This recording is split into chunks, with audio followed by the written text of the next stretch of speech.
Kevin, how much will being home help? I think it'll help a lot. I mean, you saw it in the first two games, just Boston using their crowd.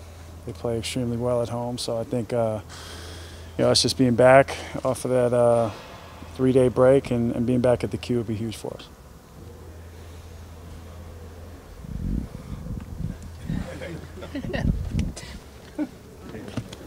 The Celtics defense, what are they doing? I mean, is this the least comfortable the Cavs have been offensively? I think they do a really good job of contesting shots.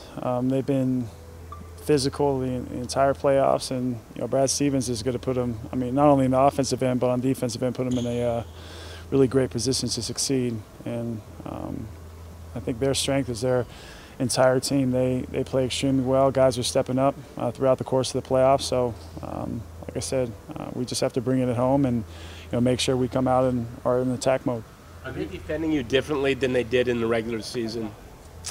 I don't know. I just think they have really executed on both sides of the ball.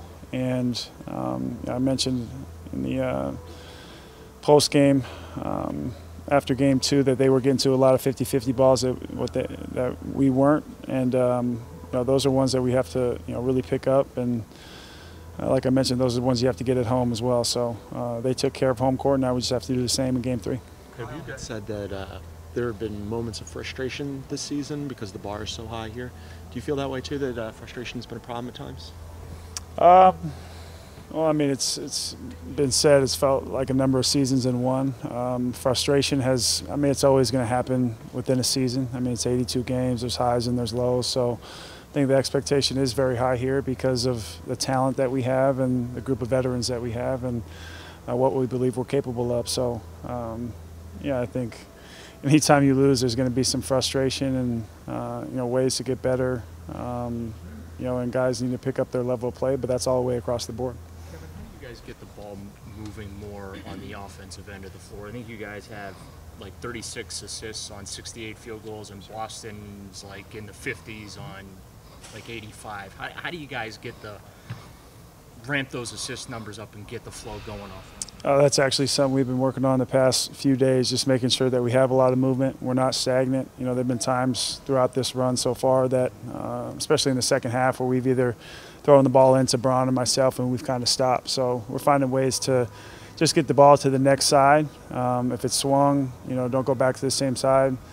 Kind of cross-grain it, get it to the next man, and kind of make those swing passes because you're seeing that a lot. You're seeing it in the Western Conference games with both those teams. Boston's doing a lot, so we need to follow suit and do that as well. Get better shots. Kevin, there's been a lot of talk about you guys matching their physicality. Is there a fine line or any kind of danger in doing that you kind of take yourselves out of your own game?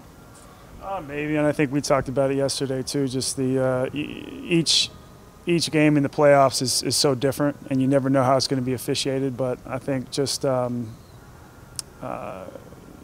their intensity has been very high. Not to say ours hasn't been, but they use their crowd to their advantage. They play physical basketball, and we're able to get to a lot of possessions that it seems like when you have energy and you play extremely hard, the ball sometimes seems to find you. Only so many of your teammates actually have the responsibility to bring the ball up the court, and they really affect the pace. Have you seen games where the pace hasn't been what you wanted, and in the moment people get that recognition and actually change it for the better? And how does that happen? I think everybody that's been here or been around knows that Ty always stresses that, like not looking at the bench when they score, there's a mess up or a breakdown on the defensive end, getting that ball out, Mr. Make, and playing with pace. So that's something that we've always preached here. We feel like you've seen it, that they've been able to contest so many of our shots, and that always brings the percentages down. So when we play with pace and we're able to let Braun play downhill and those other guys play downhill, that we're able to open up the floor and get those shots that we want. So and shoot a higher percentage. So I think that's key for us, and that is also something else that we stress not only in our film session but in practice the last few days. Anything else?